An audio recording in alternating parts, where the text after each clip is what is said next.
नमस्कार दोस्तों, मैं रित कुमार आप सभी का स्वागत करता हूं यूट्यूब पे। आज हम पढ़ेंगे 9 जुलाई से 15 जुलाई तक के वीकली करंट अफेयर्स, जो आपके सभी एग्जाम के लिए बहुत ही महत्वपूर्ण है। इसलिए आपने हमारे चैनल को अभी तक सब्सक्राइब करा है तो चैनल सब्सक्राइब करें, साथ ही बेल आइकन जरूर दबाएं जिससे कि आपको हमारी वीडियो की नोटिफिकेशन मिलती रहे। और हमारे टेलीग्राम चैनल को भी ज्वाइन करें, यहाँ आपको सही वीडियो की नोटिफिकेशन और पीडीएफ मिल जाएगी। आपको जो करंट अफेयर की वीडियो है, ये वीकली करंट अफेयर की वीडियो है, इसका पीडीएफ भी आपको हमारे टेलीग्राम चैनल पर मिल जाएगा। तो चलिए शुरू करते हैं आज के पहले क्वेश्चन से। आज का पहला क्वेश्चन ये रहा। तो सबसे पहले आपको बताना है, भारत के चुनाव आयुक्त डॉक्टर अनूप चंद्र पांडे राष्ट्रपति चुनावों की निगरानी के लिए किस देश के दौरे पर हैं?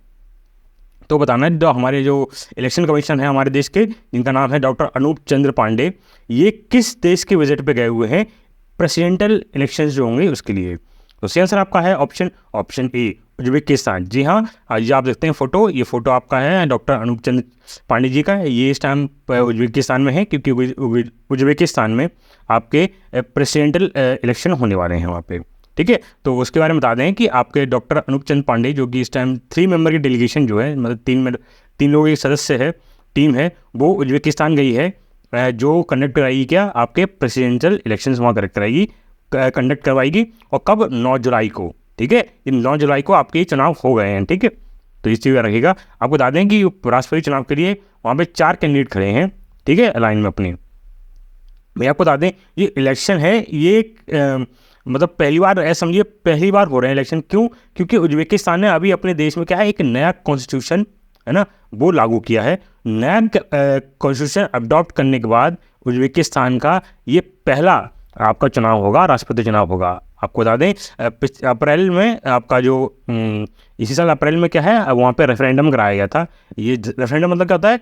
आपका जनमत संग्रह, मतलब पूरे देश से क्या है, आपका लोगों से राय ली जाए, क्या हमारे देश के संविधान को बदला जाए या एक नया संविधान लाया जाए। उसमें ये रेफरेंडम होने के बाद ये पास हो गया। उसमें रेफरेंडम पास होने के बाद क्या है, वहाँ पे क्या है कि नया संविधान लागू कर दिया गया है। अब उसके बाद ये क्या है, उस देश के पहले प्रेसिडेंशियल इलेक्शन हुए हैं अभी। ठीक है, चलिए फिर आपको बता दें कि उज्बेकिस्तान कहाँ पे आप जानते हैं। ये लगभग यहाँ पे देखते हैं, ये सेंट्रल एशिया की तरफ, इस सेंट्रल एशिया की तरफ आपका ये उज्बेकिस्तान पड़ता है। और ठीक है, आपको और पास से दिखाएं तो आप देखते हैं ये उज्बेकिस्तान आपका है। ठीक है, उज्बेकिस्तान किसके साथ बॉर्डर शेयर करता है? कजाकिस्तान, तुर्कमेनिस्तान, अफगानिस्तान, तजाकिस्तान और किर्गिस्तान, इन सभी देशों के साथ क्या है, ये अपनी बॉर्डर शेयर करता है। वहीं आपको बता दें, उज्बेकिस्तान की इस टाइम कैपिटल क्या है? ताशकंद, इसकी कैपिटल है। वहीं इसकी करेंसी आपकी क्या है? उज्बेकिस्तानी सोम। ठीक है, और वहीं इसका प्राइम मिनिस्टर कौन है? अब्दुल्ला अपीरपोव। ठीक है, और वहीं प्रेसिडेंट कौन है इसके? तो शौकत मिर्जियोयेव है ना, ये क्या है, इनके प्रेसिडेंट है आपके। ठीक है, चलिए फिर आगे बढ़ते हैं अगले क्वेश्चन पे। आपको बताना है, मानसिक परेशानी से जूझ रहे लोगों के लिए भारत का पहला चैटबॉट कहाँ लॉन्च किया गया है? तो सही आंसर आपका है option B, Jammu and Kashmir. जी हाँ, जम्मू एंड कश्मीर के अंदर आपका पहला AI चैटबॉट लॉन्च किया गया है, जो मेंटली डिस्ट्रेस या आप कह सकते हैं मानसिक परेशानियों से जूझ रहे हैं उन लोगों के लिए। ठीक है, तो आपको बता दें, जो मानस चैटबॉट, ये जो आपका टेलीमास चैटबॉट है, ये आपका नाम इसका क्या है? टेलीमानस चैटबॉट इसका नाम है। ये पहला अपने आप का एक चैटबॉट है जो भारत के अंदर भारत में इंट्रोड्यूस किया है, जम्मू कश्मीर आपके टेरिटरी के अंदर।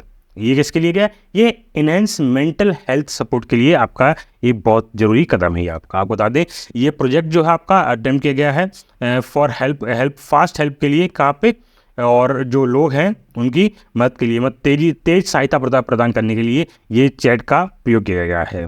ठीक है, तो आपको आगे बढ़ते हैं अगले क्वेश्चन पे। अब आपको बताना है, ग्लोबल क्राइम्स रिस्पॉन्स ग्रुप के चैंपियंस ग्रुप में कौन सा देश शामिल हो गया है? तो आपको बताना है कि which country join the champions group of global crisis response group.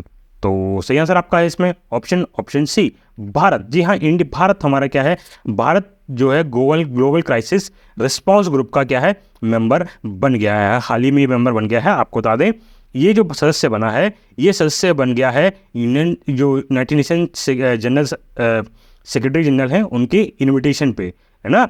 अब आप कहेंगे ये क्या है, तो GCRC शॉर्ट में कहते हैं, इसका फुल फॉर्म है ग्लोबल क्राइसिस रिस्पॉन्स ग्रुप है, इसका कहते हैं। और ये अब अगर बात करी जाए कि यूनाइटेड नेशन के सेक्रेटरी जनरल कौन है, तो आपको बता दें यूनाइटेड नेशन के सेक्रेटरी जनरल है एंटोनियो गुतेरेस। जो एंटोनियो गुतेरेस है, इन्होंने क्या है भारत को इन्विटेशन दिया था ज्वाइन करने के लिए champions group of the CGRC, मतलब ग्लोबल क्राइसिस रिस्पॉन्स ग्रुप इसका नाम है। आपको बता दें जो CGRC है, इसकी स्थापना 22 मार्च 2022 में हुई है। और जो इसका काम क्या है, अर्जेंट ग्लोबल इश्यूज जो होते हैं like food security, energy, finance और कोऑर्डिनेशन एक ग्लोबल रिस्पॉन्स, इन सभी कार्यों के लिए इसका उपयोग किया जाता है। वहीं चलिए फिर आगे बढ़ते हैं। आपको बताना है बेस्टल डे परेड में भारतीय वायुसेना दल का नेतृत्व कौन करेगा। आपको बताना है इंडियन एयरफोर्स के जो कंटिजेंट है उसको कौन लीड करेगा बेस्टल डे परेड के अंदर। तो आपको पता है अभी 14 जुलाई को आपके क्या नाम है फ्रांस के अंदर बेस्टल डे मनाया गया है। जैसे हमारे देश में 26 जनवरी मनाया जाता है, वैसे ही वहाँ पे बेस्टल डे मनाया जाता है। ठीक है, तो वहाँ पे भारतीय ट्राई सर्विस गई है, मैं तीनों सर्विस गई हैं हमारी। उसमें से आपको बताना है भारतीय वायुसेना की जो कंटिजेंट गया है या जो दल गया है, परेड दल गया है, उसका नेतृत्व कौन करेगा। तो सही आंसर आपका है ऑप्शन डी, सिंधु रेड्डी जी। आप फोटो सकते हैं, ये सिंधु रेड्डी जी का, ये भारतीय वायुसेना का जो कंटिजेंट गया है उसका नेतृत्व करेंगी। आपको बता दें, चलिए फिर आगे बढ़ते हैं क्वेश्चन पे। आपको बताना है अंतर्राष्ट्रीय खगोल संघ, जिसे हम कहते हैं इंटरनेशनल एस्ट्रोनॉमिकल यूनियन, है ना, के छोटे ग्रह का नाम किसके नाम पर रखा गया है। मतलब जो आपका IAU ने छोटे ग्रह का नाम किसके नाम पर रखा है। तो सही आंसर आपका है ऑप्शन ए, अश्विन शेखर जी। यहाँ फोटो देखते हैं, ये अश्विन शेखर जी ये इनके नाम पे क्या है, जो आपका इंटरनेशनल एस्ट्रोनॉमिकल यूनियन है, इन्होंने जो छोटे छोटे ग्रह हैं उनके नाम क्या है, इनके नाम पर रख दिए गए हैं। आपको इस बारे में जानकारी दे दें तो बता दें कि इंटरनेशनल एस्ट्रोनॉमिकल यूनियन ने सम्मानित करते हुए अश्विन शेखर, जो कि केरला से सब बिलोंग करते हैं, इनके ऊपर जो स्मॉल प्लैनेट्स हैं उनका नाम रख दिया गया है। आपको बता दें ये स्मॉल प्लैनेट्स जो हैं अब क्या कहलाए जाएंगे, 33928 अश्विन शेखर, या कहते हैं 2000 JL27। ठीक है, ये इनका नाम होगा।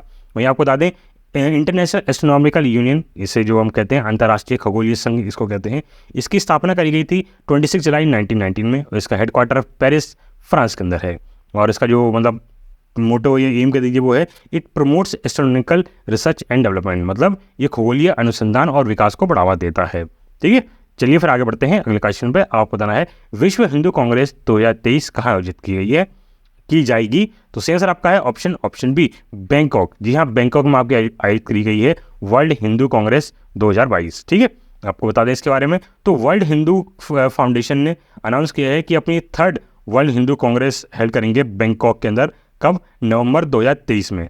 ठीक है, आपको बता दें ये 3 दिन का इवेंट होगा, जिसे क्या नाम है, इसको विश्व हिंदू सम्मेलन भी कहा जाता है। ठीक है, और यहाँ पे जो इस बार की जो थीम रहेगी, जो मतलब यहाँ पे कहाँ पे होगा, बैंकॉक में होगा ये, और इसकी जो थीम होगी वो थीम होगी जयसाय आयतनम धर्म। मतलब ये क्या है, जैसे आयतन धर्म, ये इसकी क्या थीम होगी। मतलब क्या होता है इसका मतलब होता है धर्म दी एडॉप ऑफ विक्ट्री। मतलब क्या होगा, आपका धर्म विजय का निवास। ठीक है, इसे क्या होंगे, इसका धर्म विजय का निवास, इसकी क्या है आपका मीनिंग हो गया है। ठीक है, यही इसकी क्या है थीम रहेगी। ये मोस्ट इंपॉर्टेंट है, याद रखिएगा आप। ठीक है, बहुत ज़्यादा जरूरी है आपके, जयस्य आयतन धर्म, ये इसकी थीम है आपकी। ठीक है, आपको बता दें वर्ल्ड हिंदू कांग्रेस जो है वो ऑर्गेनाइज की गई है वर्ल्ड हिंदू फाउंडेशन द्वारा विद दी स्वामी विज्ञानंद द्वारा। ठीक है, और बता दें कि जो वर्ल्ड हिंदू कांग्रेस है इसको फाउंड किया गया था स्वामी विज्ञानंद द्वारा। ठीक है, विज्ञानानंद द्वारा इसे फाउंड किया गया था, और इसे फाउंड किया गया था 2010 में फाउंड किया गया था। ठीक है, चलिए फिर आगे बढ़ते हैं अगले क्वेश्चन पे। आपको बताना है कलर्स ऑफ द एवोल्यूशंस पुस्तक किसके द्वारा लिखी गई है। तो सही आंसर आपका है ऑप्शन सी, अनीता भारत शाह। ठीक है, अनीता भारत शाह द्वारा ये बुक लिखी गई है, कलर्स ऑफ डिवोल्यूशन। इवोल्यूशन नहीं है, डिवोल्यूशन है, सॉरी, यहाँ पे ये गलती यहाँ पे हो गई है, डिवोल्यूशन है यहाँ पे। ठीक है, डिवोल्यूशन है यहाँ पे, याद रखिएगा। ठीक, चलिए फिर आगे बढ़ते हैं। आपको बताना है कनाडा ओपन 2023 बैडमिंटन टूर्नामेंट का पुरुष एकल खिताब किसने जीता है? तो सही आंसर आपका है ऑप्शन डी, लक्ष्य सेन जी। आप फोटो देखते हैं इनका, ये लक्ष्य सेन जी है। इन्होंने क्या है आपका जो कनाडा ओपन 2023 बैडमिंटन टूर्नामेंट है वो जीत लिया है, मेन सिंगल टाइटल। ठीक है, चलिए फिर आगे बढ़ते हैं क्वेश्चन पे। आपको बताना है 2021-22 के लिए प्रदर्शन ग्रेडिंग इंडेक्स किसने लॉन्च किया है? मतलब who launch the performance index, performance grading index for 2021-22। तो सही आंसर आपका है option A, ministry of education. जी हाँ, मिनिस्ट्री ऑफ एजुकेशन द्वारा परफॉर्मेंस ग्रेडिंग इंडेक्स आपका जारी किया है 2021 और 22 के लिए। ठीक है, और इसके बारे में जानकारी आपको बता दें तो इसमें क्या है, कई सारे ग्रेड रखे गए हैं। आप कौन कौन से दे, जैसे नंबर 1 ग्रेड रखा है दक्ष, नंबर 2 रखा गया उत्कर्ष, नंबर 3 पे अति उत्तम, फिर नंबर 4 पे उत्तम, फिर 5 पे प्रशिष्टता, और नंबर 6 पे प्रशिष्टता 2, प्रशिष्टता 3, 7 फिर आकांक्षी, है ना, ये 8 ऐसा 8 रखा गया, फिर 9 पे आकांक्षी 2 और फिर 10 नंबर पे आकांक्षी 3। इस हिसाब से ये कैटेगरी ग्रेड है। इस हिसाब से क्या है, ग्रेडिंग के हिसाब से आपको स्कोर दिए गए हैं। जैसे स्कोर दक्ष की बात करें तो 941 से लेकर 1000 के बीच में अगर स्कोर आपका तो दक्ष मिलेगा आपको। वहीं 881 से लेकर 940 तक बीच में है तो उत्कर्ष। वहीं अति उत्तम मिलेगा जब 821 से लेकर 880 तक का आपके बीच में स्कोर है। ठीक है, इसके बीच में आपका स्कोर है। वहीं उत्तम जो है 761 से लेकर 820 तक के बीच में स्कोर होगा, तभी आपको ये उत्तम ग्रेड मिलेगा। और प्रतिष्ठा जो अवार्ड है वो मिलेगा, पर ग्रेड मिलेगा वो मिलेगा 701 से लेकर 760 तक। बाकी आपको ये दे रखे, पूरा पढ़ सकते हो। ठीक है, अब इसमें बात करी जाएगी कि दो नंबर 1 कौन रहा। अब देखा जाए कि इस चीज़ में कौन सा स्टेट और यूनियन टेरिटरी में ओवरऑल ग्रेड प्राप्त करे हैं, तो आप देखेंगे बस खाली 2 ही ऐसे राज्य हैं जिन्होंने ग्रेड प्राप्त करे हैं प्रतिष्ठा। ठीक है, इसमें कितने 641 से लेकर 670 कौन कौन से, चंडीगढ़ और पंजाब में। ठीक है, ये 2 ही स्टेट ऐसे माने जाते हैं यूनियन टेरिटरी जिन्होंने ये क्या है आपका ग्रेड प्राप्त किया है। वहीं आप देखा लर्निंग आउटकम में देखा जाए तो वहाँ भी आपका पंजाब, चंडीगढ़, राजस्थान है। ठीक है, और इंफ्रास्ट्रक्चर की बात करी जाए तो यहाँ पे चंडीगढ़ आपका है। ठीक है, यहाँ पे दिल्ली भी बीच में आ रहा है, दिल्ली देख रहे हैं 8 है, 10 है, 12 है, 4 है, 1 है ना। बाकी सब ये सेक्टर दे रखे हैं, यहाँ पे आप देख सकते हैं, यहाँ पे इसको पढ़ लीजिएगा। वहीं आपको बता दें ये इसमें ओवरऑल स्कोर भी दिया गया, जैसे 91%, 90% ऊपर कितने डिस्ट्रिक्ट हैं, 0 डिस्ट्रिक्ट हैं। 81 से लेकर 90% के बीच में लगभग 3 डिस्ट्रिक्ट हैं। 71 से लेकर 80% के बीच में 86 हैं। 61 से लेकर 70% तक लोग 276 डिस्ट्रिक्ट। ये परसेंटेज वाइज डिस्ट्रिक्ट वाइज बता रखा है कि इतने परसेंट में कितनी डिस्ट्रिक्ट आती हैं आपकी। ये पूरा स्कोर यहाँ दे रखा है, आप देख सकते हैं इसको। ठीक है, चलिए फिर आगे बढ़ते हैं अगले क्वेश्चन पे। आपको बताना है गुकेश डी ने super United rapid and Blitz tournament 2023 में किसे हराया है? तो सही आंसर आपका है ऑप्शन बी, विश्व आनंद जी। ठीक है, विश्वनाथ आनंद जी को हरा के इन्होंने super United rapid and Blitz tournament आपको हरा दिया। उसमें क्या है, डी गुकेश ने विश्वनाथ आनंद को हरा दिया। आप देखते हैं फोटो है, ये फोटो है किसका, डी गुकेश डी का। ठीक है, चलिए फिर आगे बढ़ते हैं। अब आपको बताना है भारतीय आम महोत्सव मैंगो रस का उद्घाटन किस देश में किया गया है? तो in which country has the Indian mango festival mango ras has been inaugurated? तो सही आंसर आपका है ऑप्शन सी, रशिया। जी हाँ, रशिया के अंदर आपका क्या है आम महोत्सव मनाया जा रहा है।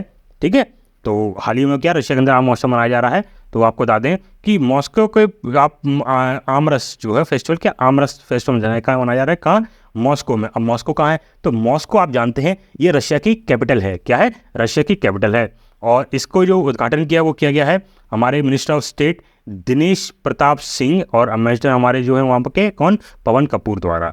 ठीक है, आपको बता दें ये फेस्टिवल ऑर्गेनाइज किया गया है इंडियन एम्बेसी द्वारा with the help of Uttar Pradesh government, APDA and Disha. इन सभी की हेल्प से ये क्या है आपका पूरा फेस्टिवल है वो ऑर्गेनाइज किया गया है। आपको बता दें रशियन ऑडियंस जो वहाँ पे आई थी और उन्होंने 5 डिफरेंट वैरायटी, जो 5 डिफरेंट वैरायटी के जो आम होते हैं जो उत्तर प्रदेश में पाए जाते हैं, कौन कौन से, दशहरी, लंगड़ा, चौसा, अमरपाली एंड मलिक्का।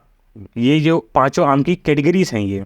ठीक है, आप जानते हैं दशहरी आम जो होता है छोटा होता है पर मीठा बहुत होता है। लंगड़ा आम बहुत बड़ा बड़ा आता है और रस बहुत ज़्यादा रसीला होता है ना, और मीठा ही बहुत होता है। तो ये आप जब भी आप खा ही रहे होंगे, मौसम भी आम का मौसम चल रहा है तो आम खा भी रहे होंगे। तो इस सभी के 5 जो कैटेगरी हैं आम की, ये 5 कैटेगरी के जो टेस्ट है वहाँ के, जो रशिया से ऑडियंस जो उस फेस्टिवल में आई थी उन्होंने उसको टेस्ट किया होगा। ठीक है, चलिए फिर आगे बढ़ते हैं। आपको बताना है मिस नीदरलैंड जीतने वाली पहली ट्रांसजेंडर महिला कौन बन गई है। तो सही आंसर आपका है ऑप्शन डी, रिक्की वेलेरी कोले। ठीक है, तो रिक्की वेलेरी कोल जो आपकी हैं, आप देखते हैं ये जो है ये रिक्की वेलेरी कोल है, ये जो है ये आपकी कौन बन गई है, मिस नीदरलैंड बन गई हैं, पहली ट्रांसजेंडर बनी है। आप जानते हैं ट्रांसजेंडर, ये आपकी पहली ट्रांसजेंडर महिला हैं जो आपकी क्या बन गई हैं, मिस नीदरलैंड बन गई हैं। ठीक, चलिए फिर आगे बढ़ते हैं। आपको बताना है विश्व तीरंदाजी युवा चैंपियनशिप 2023 में भारत ने कितने पदक जीते हैं। तो आपको बताना है वर्ल्ड आर्चरी यूथ चैंपियनशिप 2023 में भारत ने कितने मेडल जीते हैं। तो सही आंसर आपका है ऑप्शन ए, 11 मेडल जीते हम इसके अंदर। तो आपको बता दें भारत ने इसके अंदर लगभग इस पूरे टूर्नामेंट में लगभग सेकंड पोजीशन हासिल की है, टोटल 11 मेडल के साथ। इसमें 6 गोल्ड, 1 सिल्वर और 4 ब्रॉन्ज मेडल हैं इसमें। ठीक है, और आपका ये जो टूर्नामेंट हुआ था ये आयरलैंड में हुआ था, लिमेर जो जगह है वहाँ पे। चलिए फिर आगे बढ़ते हैं अगले क्वेश्चन पे। आपको बताना है फोर्ब्स की 100 सबसे अमीर अमेरिकी महिलाओं की सूची में कितनी भारतीय मूल की महिलाएं शामिल हैं। तो सही आंसर आपका है ऑप्शन बी, 4। जी हाँ, जो अमेरिका की अभी जो लिस्ट आई है क्या नाम है 100 most richest women in America, तो उनमें से 4 महिलाएं जो है वो भारतीय ओरिजिन की हैं। ठीक है, आपको ये बता रहा है, वहीं पे बता रखा है। उनका नाम क्या है, जयश्री उल्लाल, इंदिरा नोई, नेहा नारखेड़े और नीरजा सेठी। ये 4 अमेरिकन महिलाएं हैं जो भारतीय ओरिजिन की हैं, जो क्या है वहाँ पे टॉप 100 रिचेस्ट वुमेन में आती हैं। चलिए फिर आगे बढ़ते हैं क्वेश्चन पे। आपको बताना है एशिया ओलंपिक परिषद के नए अध्यक्ष कौन बने हैं। तो आपको बताना है कि नए प्रेसिडेंट कौन बन गए हैं ओलंपिक काउंसिल ऑफ एशिया के। तो सही आंसर आपका है ऑप्शन सी, शेख तलाल। जहाँ फॉर दे सकते हैं ये शेख तलाल ये बन गए हैं क्या, ओलंपिक काउंसिल ऑफ एशिया के प्रेसिडेंट। चलिए फिर आगे बढ़ते हैं क्वेश्चन पे। आपको बताना है ग्लोबल फायर पावर के अनुसार विश्व की सबसे शक्तिशाली सेना किस देश के पास है। तो सही आंसर आपका है ऑप्शन डी, अमेरिका। जी हाँ, विश्व की सबसे पावरफुल शक्तिशाली जो सेना है वो अमेरिका के पास है वही। ठीक है, तो आपको इस बारे में बता दें कि अभी जो ग्लोबल फायर पावर का आया है, उन्होंने बताया कि यूनाइटेड स्टेट्स के पास सबसे ज़्यादा पावरफुल मिलिट्री फोर्स है पूरे दुनिया में। ठीक है, आपको बता दें इसमें 2nd नंबर पर रशिया, 3 नंबर पर चाइना आता है। वहीं जो भारत का है वो 4था पोजीशन इसमें है। कितना पोजीशन है भारत का, 4th पोजीशन है। ये आपको लिस्ट मैंने दे रखी है टॉप मोस्ट पावरफुल मिलिट्रीज का। आप देखते हैं यूनाइटेड स्टेट्स 1st नंबर पे, 2nd नंबर पर रशिया, 3rd नंबर पर चाइना, 4th नंबर पे भारत, 5th नंबर पे यूनाइटेड किंगडम, 6th नंबर पे साउथ कोरिया और पाकिस्तान हमारे किसी 7वें नंबर पर आता है। जापान 8वें नंबर पर, फ्रांस 9वें और इटली 10वें नंबर पर आती है। ठीक है, वहीं आप क्या करें कि लीस्ट पावरफुल मिलिट्री की बात करें तो नंबर 1 पे भूटान आता है, नंबर 2 पे बेनिन, नंबर 3 पे मोल्डोवा, नंबर 4 पे सोमालिया और नंबर 5 पे लाइबेरिया ने और सुरनेम इस नंबर 6 पे आता है। बाकी टॉप 10 कंट्री आप देख सकते हैं, इसे पढ़ सकते हैं आप। ठीक है, आपको PDF जो है हमारे टेलीग्राम चैनल पे मिल जाएगी आपको। और आपको वीडियो अच्छी लग रही हो तो वीडियो को लाइक जरूर करें। ठीक है, चलिए फिर आगे बढ़ते हैं अगले क्वेश्चन पे। आपको बताना है महिलाओं के विरुद्ध अपराध के मामले में निस्तारण में उत्तर प्रदेश का कौन सा स्थान है। तो आपको बताना है what is the rank of Uttar Pradesh in the disposal of cases of crime against women. तो सही आंसर आपका है ऑप्शन ए, 2nd पोजीशन है। जी हाँ, जो महिलाओं के विरुद्ध अपराध के मामले में उसका निस्तारण, उसका जो समाधान करने में उत्तर प्रदेश 2रे नंबर पे है पूरे भारत में। ठीक है, चलिए फिर आगे बढ़ते हैं क्वेश्चन पे। आपको बताना है SBI कार्ड के MD और CEO के रूप में किसे नियुक्त किया गया है। तो सही आंसर आपका है ऑप्शन बी, अभिजीत चक्रवर्ती। जी आप पढ़ सकते हैं अभिजीत चक्रवर्ती जी का, ये MD and managing director and CEO बन गए हैं SBI कार्ड के। ठीक है, चलिए फिर आगे बढ़ते हैं अगले क्वेश्चन पे। आपको बताना है भारत के पहले क्षेत्रीय AI न्यूज़ एंकर का क्या नाम है। तो आपको बताना what is the name of India's first regional AI anchor. तो सही आंसर आपका है ऑप्शन सी, लीसा। जी हाँ, आप देखते हैं ये AI एंकर है।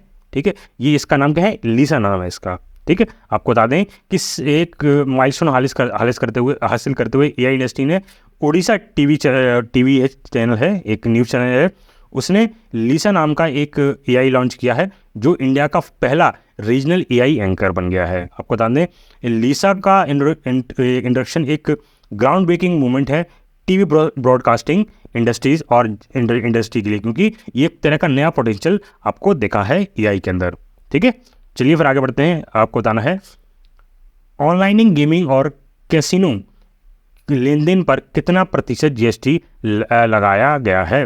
तो आपको बताना है कि what percent GST has been levied on online gaming and casino transactions. तो सही आंसर आपका है ऑप्शन डी 28%। जी हाँ, अब आपको जो कैसीनो पे और साथ में जो ऑनलाइन गेमिंग होता है उसमें अगर आपकी कोई कमाई हो रही तो उस पर आपको 28% जीएसटी देनी पड़ेगी। कितनी?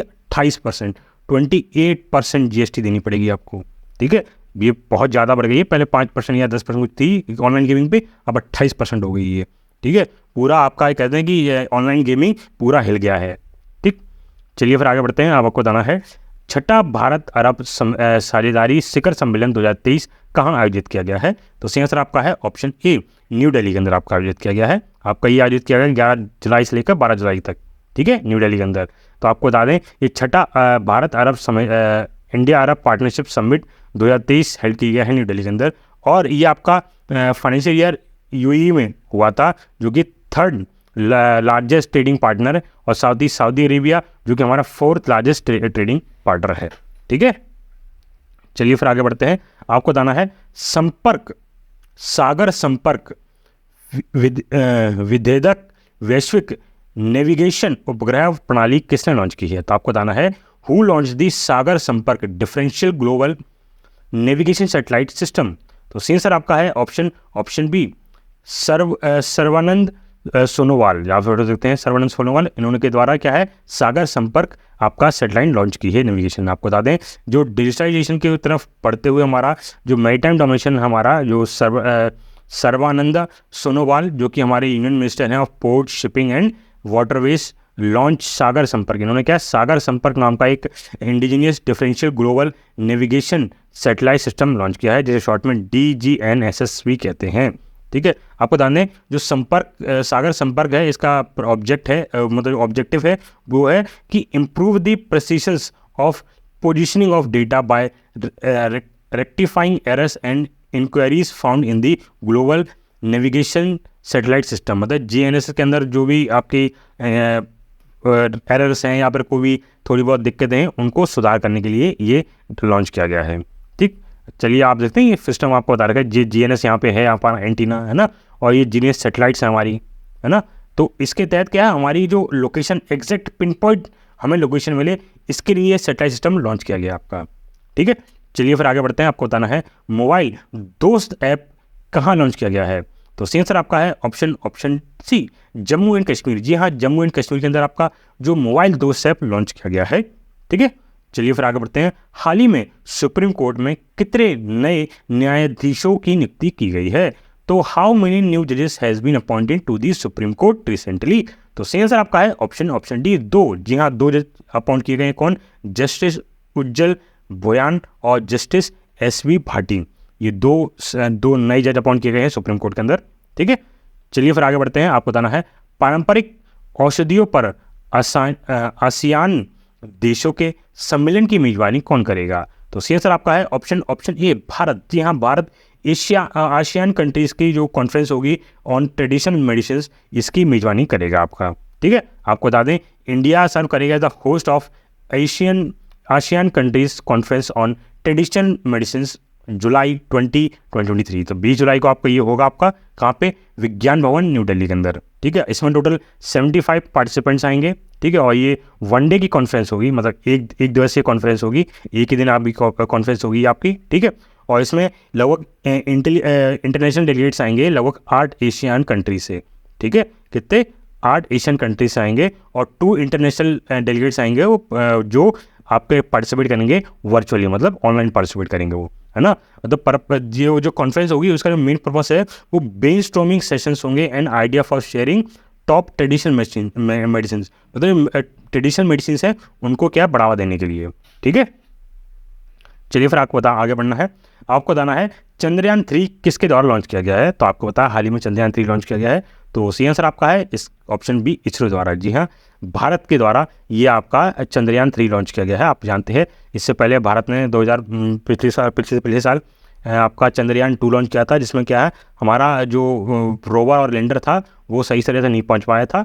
तो इस बार उसी को कंटिन्यू करते हुए चंद्रयान 3 लॉन्च किया गया है, जिसके तहत हम क्या करेंगे, चांद पर एक रोवर जो वहाँ पर रैंक था और लैंडर जो वहाँ पर लैंड करेगा वो भेजेगा भारत।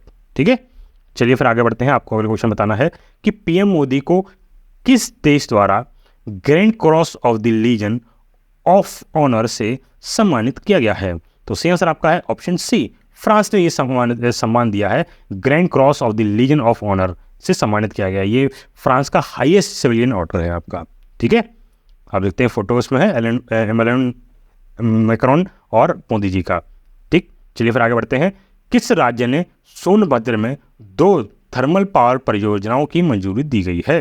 तो आपको बताना है 2 thermal power project has been approved in Sonbhadra in which state? तो सही आंसर आपका है ऑप्शन डी, उत्तर प्रदेश के अंदर आपके 2 थर्मल पावर प्लांट बनाए जाएंगे। तो आपको बता दें कि उत्तर प्रदेश कैबिनेट ने आपका अप्रूवल दे दिया है 2 Obra D thermal power plant project का, जो कि सोनभद्र के अंदर बने जाएंगे उत्तर प्रदेश के अंदर। वहीं आपको बता दें इनकी जो कैपेसिटी होगी वो 800 मेगावाट की कैपेसिटी होगी। हर एक जो पावर प्लांट होगा उस सारे पावर प्लांट की जो कैपेसिटी होगी वो 800 मेगावाट की होगी। ठीक है, इससे उनका जो मेन फोकस है वो उसमें ये कहना है कि उनका जो योगी जी है हमारे देश के उत्तर प्रदेश के मुख्यमंत्री जो है उन्होंने कहा है कि हम इससे क्या है लगभग 1 रुपये की कमी लाएंगे पूरे पर यूनिट पे। ठीक है, 1 पर यूनिट पे कितनी 1 रुपये बिजली सस्ती हो जाएगी ये पूरा प्रोजेक्ट बनने पे। ठीक है, वहीं आपको बता दें ये जो पावर प्लांट है ये बिल्ड किया जाएगा अल्ट्रा सुपर क्रिटिकल टेक्नोलॉजी द्वारा। ठीक है, offer high efficiency and reduce coil consumption. ये क्या है, इसमें कोल का कंजप्शन कम होगा और आपको ज़्यादा पावर दी जाएगी। ठीक है, ये प्रोजेक्ट आपका जो पूरा बनाया जाएगा वो कोलैबोरेशन बनाया जाएगा सेंट्रल गवर्नमेंट और जो एनटीपीसी है इनके द्वारा। ठीक, सॉरी भारत उत्तर प्रदेश सरकार और सेंट्रल गवर्नमेंट के द्वारा दोनों के मिलकर बनाया जाएगा।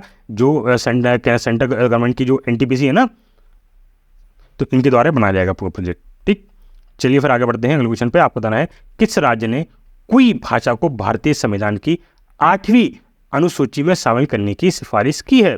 तो सही आंसर आपका है ऑप्शन ए, उड़ीसा ने। जी हाँ, उड़ीसा ने सिफारिश करी है। ठीक है, आपको जानकारी दे दें उड़ीसा स्टेट कैबिनेट ने अप्रूवल दे दिया है for the proposal of recommended that कोई जो लैंग्वेज है वो शामिल कर दी जाए 8th schedule of the constitution of India, मतलब भारतीय संविधान के 8वीं अनुसूची में कोई भाषा को शामिल कर दिया जाए। आपको बता दें कि लगभग उड़ीसा में 46 लैंग्वेज बोली जाती हैं ट्राइबल पॉपुलेशन द्वारा। ठीक है, और ये कौन कौन सी इसमें मास ज़्यादातर कोई लैंग्वेज बोलती हैं और ऑल्सो कंध, कोंडी, कांडा, कोडू और कुइंगा, ये भाषाओं का बोली जाती हैं ये सब। ठीक है, ये भाषाएं बोली जाती हैं क्या उड़ीसा के अंदर। कोई एक साउथ ईस्टर्न ड्रेविनियन लैंग्वेज है जो प्राइमरी बोली जाती थी कंधा और कोंड द्वारा। ठीक है, और जो पहाड़ों पे रहते हैं, उड़ीसा के पहाड़ों पे रहते हैं, उनके द्वारा बोली जाती थी। ठीक, चलिए फिर आगे बढ़ते हैं अगले क्वेश्चन पे। आपको बताना है रक्षा मंत्रालय ने फ्रांस से कितने राफेल लड़ाकू विमान खरीदने की मंजूरी दे दी है? तो सही आंसर आपका है ऑप्शन बी, 26। जी हाँ, 26 राफेल।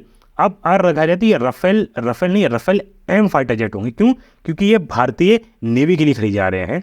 तो भारतीय नेवी के लिए 26 राफेल एम फाइटर जेट खरीदे जा रहे हैं और साथ ही में तीन आपकी सबमरीन खरीदी जा रही हैं। स्कॉर्पियन क्लास की सबमरीन खरीदी जा रही हैं फ्रांस से। ठीक है, फ्रांस से ये सबमरीन सारी खरीदी जा रही हैं। ठीक है, किसके द्वारा? आपका फ्रांस से पूरे इसकी जो कॉस्ट आए वो कॉस्ट आपकी है पूरा 90,000 करोड़। ठीक है, इसकी कॉस्ट कितनी है? 90,000 करोड़ रुपीस है। तो आपने कहा आज के आप करंट अफेयर देखा होंगे तो फ्रांस पे कई सारे क्वेश्चंस आए हैं, तो इनको ध्यान रखिएगा, बहुत इंपॉर्टेंट है। ठीक है, चलिए फिर आज के लिए इस तरह रखते हैं। अगर आपको वीडियो अच्छी लगी हो तो वीडियो को लाइक करें, चैनल सब्सक्राइब करें, साथ ही हमारी वीडियो शेयर जरूर करें जिससे कि यार ये बाकी लोगों के पास ही पहुंच सके। और हमें कमेंट करके जरूर बताएं कि आपको हमारी वीडियो कैसी लगी। अगर आपको कुछ कमी या वैसी लगती हो तो हमें कमेंट करके जरूर बताएं, हम उस पर सुधार करने का पूरा प्रयास करेंगे। चलिए फिर आज के लिए रखते हैं। जय हिंद, जय भारत, जय हिंदुस्तान।